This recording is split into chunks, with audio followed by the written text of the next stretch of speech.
بسم اللہ الرحمن الرحیم۔ میں اپنی ستیلی بہن سے بہت شدید نفرت کرتی تھی۔ میرا دل چاہتا اسے گھر سے ہی غائب کر دوں، لیکن ابو کے ہوتے ہوئے ایسا کرنا ممکن نہیں تھا، کیونکہ وہ اس سے کچھ زیادہ ہی پیار کرتے تھے، اور اسی وجہ سے میں اس چلاک لڑکی سے نفرت کرتی تھی۔ میں منافقت نہیں کر سکتی تھی، جبکہ وہ ابو کے سامنے ستی سوتری بن جاتی، بھاگ بھاگ کر ابو کے کام کرتی۔ ابو کے گھر میں قدم رکھتے ہی پانی کا گلاس ٹرے میں سجا کر لے آتی، اور اسی لیے ابو اسے زیادہ توجہ دیتے تھے۔ جو بھی چیز لاتے اس کے ہاتھ میں تھما دیتے۔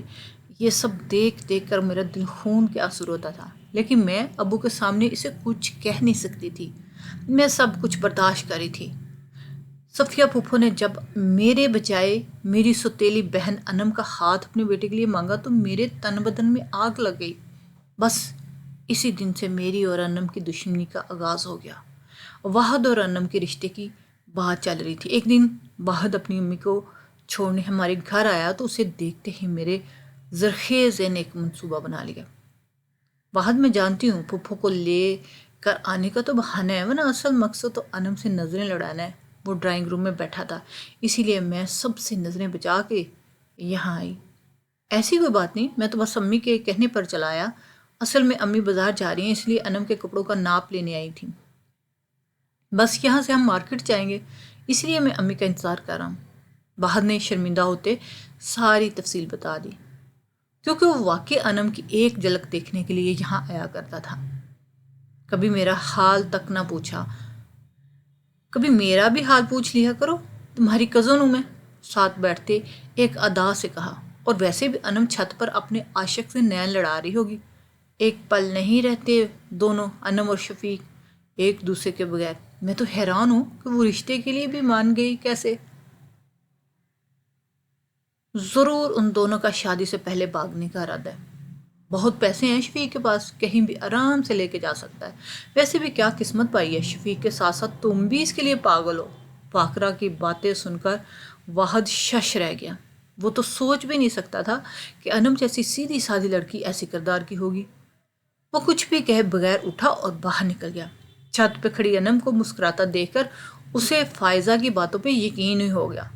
اس نے انم سے رشتہ ختم کرنے کا فیصلہ کیا، جو چڑیا کو چونچ لڑاتے دیکھ کے ہنس رہی تھی۔ اسے خبر ہی نہیں تھی کہ اس کی بے ضرورت سی مسکراہٹ نے فاخرہ کے جھوٹ پر سچائی کی مہر لگا دی تھی۔ جس دن ساجدہ پھوپھو نے انم کو واحد کے لیے انگوٹھی پہنانے آنا تھا، اسی دن واحد کے نام کی انگوٹھی فاخرہ کے ہاتھ کی زینت بنا دی گئی۔ واحد کی بے وفائی پر انم کا دل رو رہا تھا۔ ابو کے بعد ایک وہی تو تھا جو اس سے محبت کرتا تھا، اس کا احساس کرتا تھا، ورنہ امی کے جانے کے بعد سوتیلی ماں اور فاخرہ نے کبھی پیار سے دور نارمل لہجے میں بھی اس سے بات نہیں کی تھی۔ بچپن سے لے کر اب تک ان دونوں کے دل میں جگہ بنانے کی کوشش ہی کرتی رہی، لیکن وہ دونوں اس کے لیے اپنے دل کا دروازہ کھولنے پہ رضامند نہیں تھی۔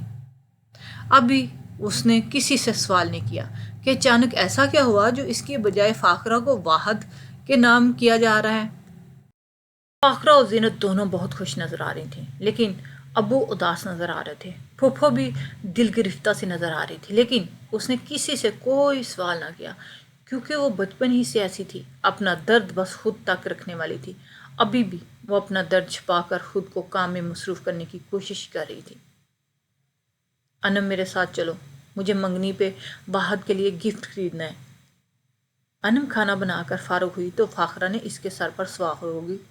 وہ اتنا تھک چکی تھی کہ ایک قدم چلنے کی ہمت نہیں تھی، لیکن وہ فاخرہ کو انکار کر کے ہنگامہ نہیں کرنا چاہتی تھی، اس لیے چپ چاپ چادر اوڑھ کر اس کے ساتھ آ گئی۔ منگنی کے بعد واحد ہر وقت ان کے گھر پایا جانے لگا۔ ابو دکان پر چلے جاتے اور اسے کچن میں مصروف کر دیا جاتا۔ فاخرہ اور واحد ایک دوسرے کے ساتھ گھنٹوں بیٹھے رہتے، باتیں کرتے رہتے، ہنستے کھیلتے رہتے۔ زینت کو اس بات میں کوئی اعتراض نہیں تھا۔ انم، کیسی ہو تم؟ مردانہ آواز سن کر وہ چونک گئی۔ براؤن ہوتے پیاز کو چھوڑ کر ایک پلٹ اپنے پیچھے دیکھا تو خوف زدہ ہوگی۔ واحد ٹکٹی کی باندھے اس کی طرف دیکھ رہا تھا، تو اگر فاخرہ یا زینت میں سے کسی ایک نے بھی اسے کچن میں دیکھ لیا تو اس کی شامت آ جانی تھی۔ جب سے واحد کی منگنی ہوئی تھی، فاخرہ سے انم کو اس کی طرف دیکھنے تک کی اجازت نہیں تھی۔ اگر کبھی غلطی سے بھی انم اس جگہ چلی جاتی جہاں واحد بیٹھا ہوتا تو فاخرہ زمین آسمان ایک کر دیتی۔ اسی لیے انم اب بھی خوفزدہ ہو گئی تھی، کیونکہ اس کا دل واحد کی بے وفائی کے بعد اسے منہ موڑ چکا تھا۔ اسے اپنی عزت سے زیادہ کچھ عزیز نہیں تھا، لیکن جو ذلت قسمت میں لکھی ہو مل کر ہی رہتی ہے۔ فاخرہ تیور چڑھا کر کچن کے دروازے میں کھڑی تھی۔ فاخرہ کو دیکھ کر واحد خاموشی سے باہر نکل گیا اور شامت انم کی آ گئی۔ فاخرہ ایک دکان پر سینکڑوں پرفیوم نکلوا کر کھڑی تھی۔ اسے کچھ پسند ہی نہیں آ رہا تھا۔ وہ بیزاری سے سڑک پر آتی جاتی ٹریفک کو دیکھ رہی تھی۔ اچانک سے اس نے ایک عورت کو ٹھوکر لگ کے گرتے دیکھا۔ وہ اپنا پاؤں پکڑ کر کرا رہی تھی۔ لوگ اس کی مدد کرنے کے بجائے مذاق اڑا رہے تھے۔ انم بجلی سی تیزی سے دکان سے نکلی اور اس عورت کے پاس چلی گئی۔ اس عورت نے مدد کے لیے والے ہاتھ کو دیکھنے کے لیے سر اٹھایا اور لوگوں کا مذاق اڑانا وجہ سمجھ آ گئی۔ وہ عورت نہیں خواجہ سرا تھا، لیکن انم کو دوسرے لوگوں کی طرح اس سے نفرت محسوس نہیں ہو رہی تھی۔ وہ اس خواجہ سرا کو سہارا دے کر دکان پر لے آئی پہ بٹھا دیا۔ اس دکان پہ کام کرنے والے لڑکے کو جوس منگوانے کے لیے بچوایا اور اس خواجہ سرا کو دیا، جو پی کر اس کی طبیعت بحال ہوئی اور وہ انم کو دعائیں دیتا چلا گیا۔ فاخرہ اسے کھا جانے والی نظروں سے دیکھ رہی، لیکن اس نے نظر انداز کر دیا۔ اس وقت فاخرہ کو پرفیوم خریدنے کی جلدی تھی، اس لیے وہ انم کی کلاس لینے کی بجائے کاؤنٹر پر رکھے پرفیومز کی طرف متوجہ ہو گئی۔ آخرکار فاخرہ کو ایک پرفیوم پسند آ ہی گیا۔ ابھی انم گھر جانے کا سوچ کر شکر ادا کرنے لگی تھی کہ فاخرہ ریس واچ کی طرف چلی گئی، مطلب اب 1 گھنٹہ اور لگے گا۔ انم سوچ کر ہی کوفت میں مبتلا ہوگی، لیکن وہ فاخرہ کو کچھ کہہ نہیں سکتی تھی، اسی لیے خاموشی سے کھڑی ہو گئی۔ جسے واحد نے دھوکہ دیا، اسے امی اور فاخرہ کا برا رویہ بھی تکلیف نہیں دیتا تھا۔ وہ یہ قبول کر چکی تھی کہ اس کی زندگی اسی طرح گزرنے والی ہے۔ محبت نہ سی، عزت تو مل جائے، لیکن فاخرہ کے ہوتے ہوئے یہ ممکن نہیں تھا۔ جب سے اس کی منگنی ہوئی تھی، وہ واحد کا نام لے کر اسے ذلیل کرنے کی کوئی موقع ہاتھ سے جانے نہیں دیتی تھی۔ اس نے خود کو کچن اور کمرے تک محدود کر لیا تھا، لیکن فاخرہ کا شک اس کے گرد گھومتا مٹلاتا ہی رہتا۔ چڑیل کہیں کی، میرے واحد پر نظر رکھتی ہے، تو جانتی نہیں مجھے؟ میں تیرا وہ حشر کروں گی کہ ساری زندگی یاد رکھے گی۔ اگر آئندہ واحد کے آس پاس نظر آئی تو یاد رکھنا وہ دن تیرا آخری دن ہوگا۔ فاخرہ اس کے سر کے بال مٹھی میں جگڑ کر جھٹکے دینے کے ساتھ ساتھ جو منہ میں آ رہا تھا وہ بولے جا رہی تھی۔ انم اس تکلیف سے دوری ہوتی جا رہی تھی، اس لیے انم نے بال چھڑوانے کی کوشش کی تو اس نے اس کے منہ پر زوردار تھپڑ مار دیا اور کچن سے چلی گئی۔ انم اپنے گال پہ ہاتھ رکھ کے بری طرح رو رہی تھی، لیکن اسے چپ کروانے والا کوئی نہیں تھا۔ فاخرہ کو ابھی بھی سکون نہیں ملا تھا۔ وہ خوف زدہ تھی کہ کہیں وہ دوبارہ اس چڑیل کے جنگل میں نہ پھنس جائے۔ وہ اس رشتے سے بھی پہلے انم کو بہت پسند کرتا تھا، اسی لیے فاخرہ خوف زدہ رہتی تھی کہ اگر اس نے اس کی غلط فہمی دور کر دی تو اس کا بنا بنایا کھیل بگڑ جائے گا۔ لیکن اس نے انم کو گھر سے دور رکھنے کا منصوبہ سوچ لیا تھا، بس اب عمل درآمد کرنا ہی باقی تھا۔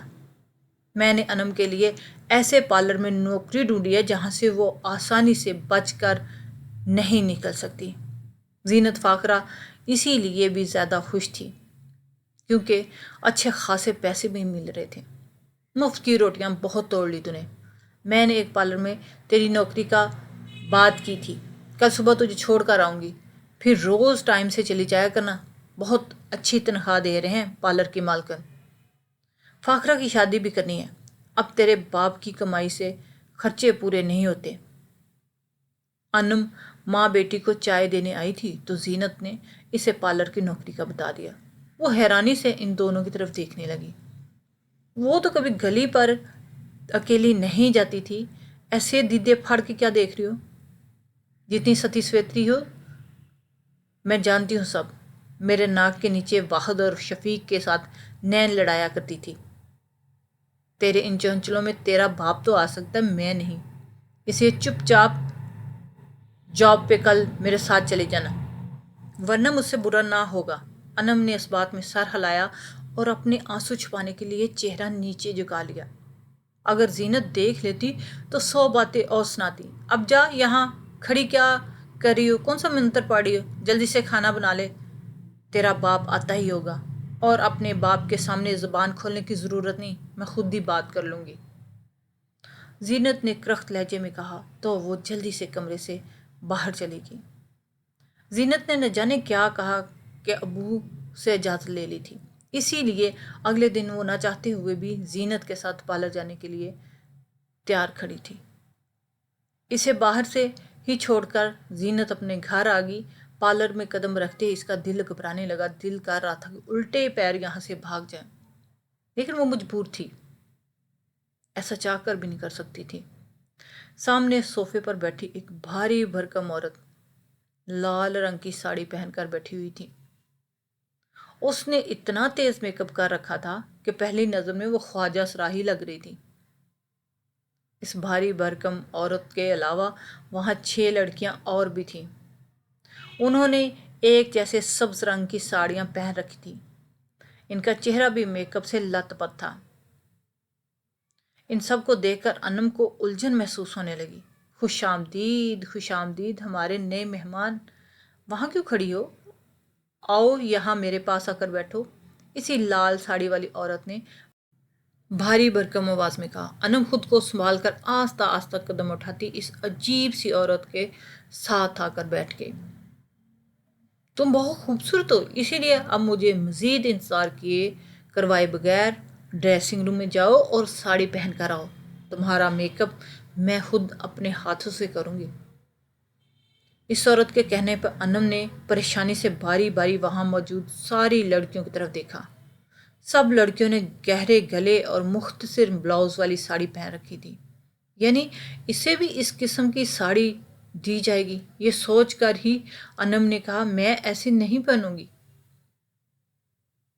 مجھے یہاں کام نہیں کرنا، مجھے گھر جانا ہے، انم نے کھڑے ہوتے کہا۔ تو وہ عورت اونچا اونچا ہنسنے لگی۔ ڈولی کے پارلر سے اب تم میری مرضی کے بغیر نہیں جا سکتی۔ تمہاری ماں کو پورے 50,000 جو دیے ہیں، اب جب تک وہ پورا نہیں ہو جاتا تم یہاں سے نہیں جا سکتی، اور اگر تم نے ایسا سوچا بھی تو میں تمہارے خلاف قانونی کارروائی کروں گی۔ پھر ہوگا یا یہ کہ تمہیں زیادہ کچھ نہیں، بس حوالات کی ہوا کھانی پڑے گی۔ اب 2 منٹ ہیں تمہارے پاس، جلدی سے سوچ لو، حوالات جاؤ گی یا ڈرائنگ روم میں جانا ہے؟ انم ایک دم سے پریشان ہو گئی اور ڈر گئی۔ ڈولی نامی عورت مسلسل مسکرا رہی تھی، جیسے اسے یقین ہو گیا تھا کہ انم اس کے حق میں فیصلہ کرے گی۔ انم نے بے بسی سے ڈولی کی طرف دیکھا اور ڈریسنگ روم میں چلی گئی۔ انم کو تیز جامنی رنگ کی ساڑی دی گئی، جس کے کنارے پر بہت خوبصورت نفیس سلفر جگمگاتا ہوا کام کیا ہوا تھا۔ انم حیران تھی کہ سب لڑکیوں نے تو سبز رنگ کی ساڑی پہنی ہوئی تھی، تو اسے کیوں جامنی رنگ کی دی جا رہی ہے؟ گہرے گلے والا بلاؤز دیکھ کر اس کی آنکھوں میں آنسو بھر آئے۔ ساڑی پہن کر باہر آئی تو ڈولی نے اسے بڑے سے شیشے کے سامنے بٹھا دیا اور تیزی سے اس کا میک اپ کرنے لگی۔ دیکھ تو صحیح روبی، کیسا چاند کا ٹکڑا لگ رہی ہے یہ لڑکی تو قیامت ڈھا رہی ہے، ڈولی نے میک اپ کو فائنل ٹچ دے کر کہا۔ تو سب لڑکیاں اشتیاق سے اس کو دیکھنے لگی۔ ان کی آوازیں سن کر انم نے خود کو شیشے میں دیکھا تو دھنگ رہ گئی۔ اسے چیختے چنگاڑتے تیز میک اپ کو دیکھ کر خود سے نفرت ہو رہی تھی، لیکن وہ خاموش رہنے کے سوا کچھ نہیں کر سکتی تھی، اس لیے خاموشی سے اپنا تماشا بنتا دیکھ رہی تھی۔ ڈولی نے بھاری بھرکم سلور رنگوں کا سیٹ پہنایا تو اسے ایک بار پھر خود پہ ترس آنے لگا۔ وہ ہمیشہ سادہ رہتی تھی، اگر کسی فنکشن میں جانا بھی ہوتا تو برائے نام لائٹ سی لپسٹک لگا لیتی اور جویلری کے نام پہ چھوٹے چھوٹے جھمکے پہن لیتی تھی، لیکن اب اسے یہ سب کچھ پہننا پڑا تھا۔ وہ ایسی نہیں تھی اور نہ ہی ایسا کبھی بننا چاہتی تھی۔ اس نے زینت سے اس بارے میں بات کی تو وہ اسے مارنے پیٹنے لگی۔ مکار لڑکی، کام سے بچنے کے لیے جھوٹ بول رہی ہو؟ بس گھر بیٹھ کر روٹیاں توڑنے کی عادت جو پڑ گئی ہو تجھے، چپ چاپ کام پر چلی جانا۔ اگر اب کوئی شکایت کی تو مجھ سے برا کوئی نہ ہوگا۔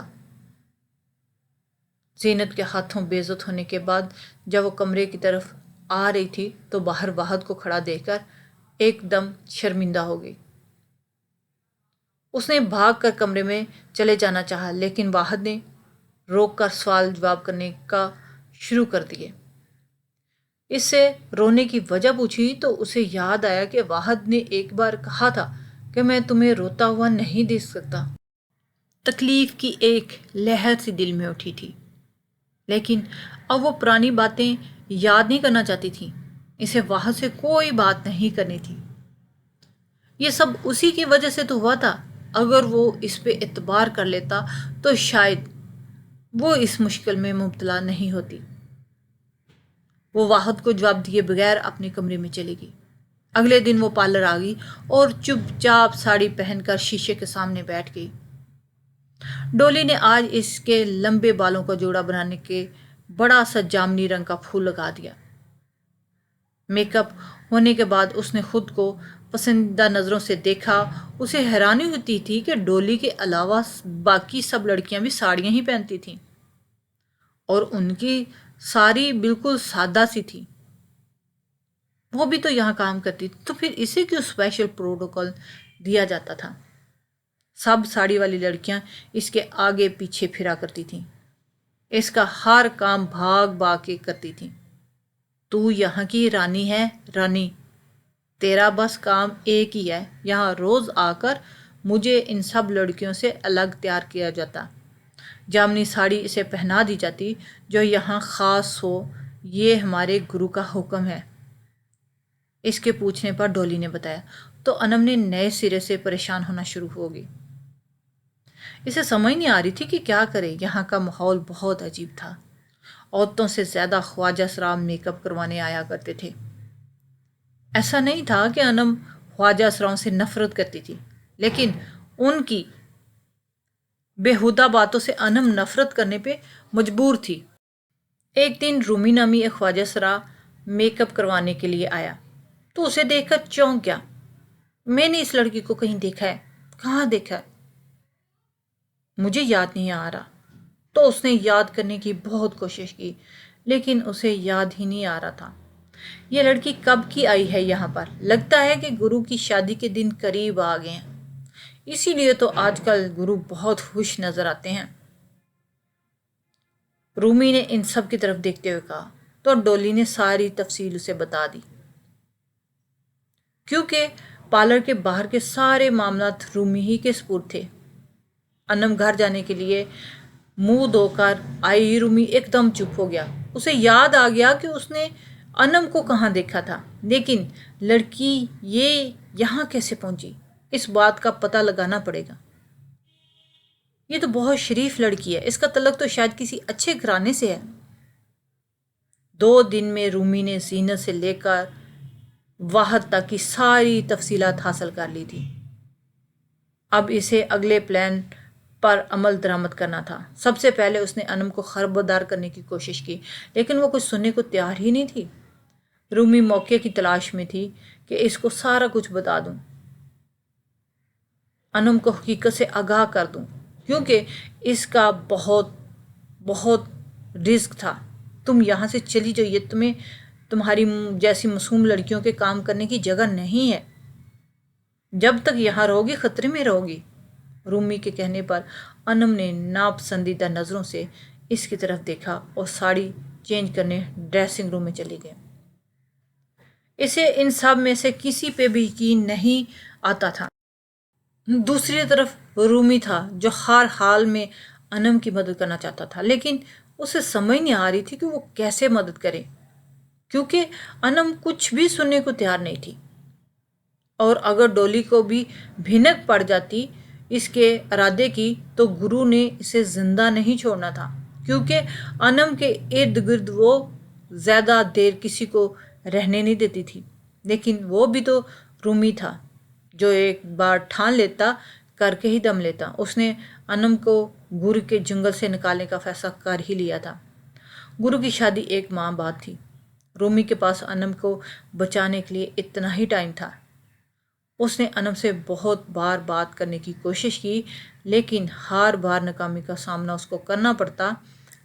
اس نے ہمت نہیں ہاری اور انم کو اپنا تعارف کرواتے ہوئے یاد کروایا کہ اس دن جب میں سڑک پر گر گیا تھا تو سب مجھ پر ہنس رہے تھے، بس ایک تم تھی جس نے مجھے سہارا دیا اور دنیا کی پرواہ کیے بغیر میری مدد کی۔ اسی لیے آج میں بھی اپنی دنیا کی پرواہ کیے بغیر تمہاری مدد کرنا چاہتا ہوں۔ تم بہت بڑی مشکل میں پھنسنے والی ہو۔ یہ کہہ کر جو کچھ رومی نے بتایا، خوف سے انم کے رونگٹے کھڑے ہو گئے۔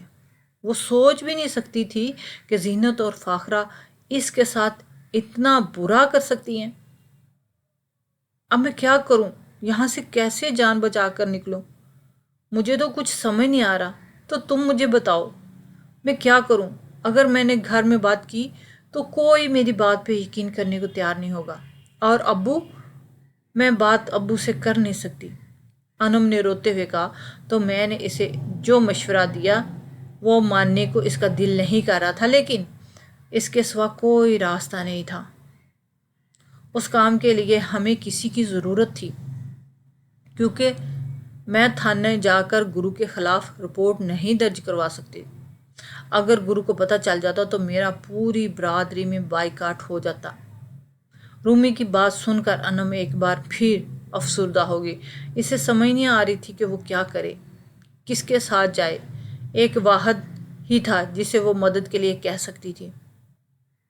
اس نے زینت اور فاخرہ کے خوف کو گہری نیند سلا دیا اور واحد کو فون کیا، ساری بات بتا کر مدد مانگی۔ گرو کے خلاف تمام ثبوت رومی کے پاس تھے اور انم اور واحد نے جا کر رپورٹ درج کروا دی۔ پولیس نے پارلر پر چھاپا مارا اور ڈولی کو پکڑ لیا، لیکن گرو صاحب رفو چکر ہو چکے تھے۔ پولیس نے 2 دن میں گرو کو بھی پکڑ لیا۔ انم واحد کی بہت زیادہ شکر گزار تھی۔ اس کی وجہ سے ڈولی کے جنگل سے بچ گئی۔ ڈولی خواجہ سراہ تھی اور اس پارلر کا خواجہ سراہ کا گرو تھا۔ یہ غریب اور خوبصورت لڑکیوں کو پیسے کے نام پہ بیوقوف بناتے تھے، اسی لیے جو بھی نئی لڑکی آتی اس کی شادی گرو کے ساتھ کر دی جاتی۔ انم کی شادی بھی گرو کے ساتھ کی جا رہی تھی۔ اگر رومی اس کی مدد نہ کرتا تو پھر یہ سوچ کر ہی وہ روتی رہتی۔ اس نے واحد کا شکریہ ادا کیا، وہ واحد کی مدد کے بغیر یہ سب نہیں کر پاتی۔ شکریہ قبول کرنے کے بدلے میں اس نے اپنے گزشتہ رویے کی معافی مانگی، تو اس نے بھی کھلے دل سے معاف کر دیا۔ جب اس نے سنا کہ واحد اور فاخرہ کا رشتہ ٹوٹ گیا ہے تو اسے بہت دکھ ہوا اور وہ بہت افسوس ہوا۔ اس کے تو گمان میں بھی نہیں تھا کہ اس کے ابو کیا فیصلہ کرنے جا رہے ہیں۔ جب سے جان بچا کر آئی تھی اسے زینت کی ڈانٹ پھٹکار بھی غنیمت تھی، اسی لیے چھوٹی چھوٹی باتوں پہ اس نے رونا چھوڑ دیا تھا، لیکن شاید اس کی زندگی میں مسکراہٹ آنے والی تھی۔ ابو نے اچانک ہی انم کا اور واحد کا سادگی سے نکاح کر کے اس کو رخصت کر دیا۔ فاخرہ اور زینت کچھ نہیں کر پائی کیونکہ ان کے برے ارادے جھوٹ کا پردہ فاش ہو چکا تھا۔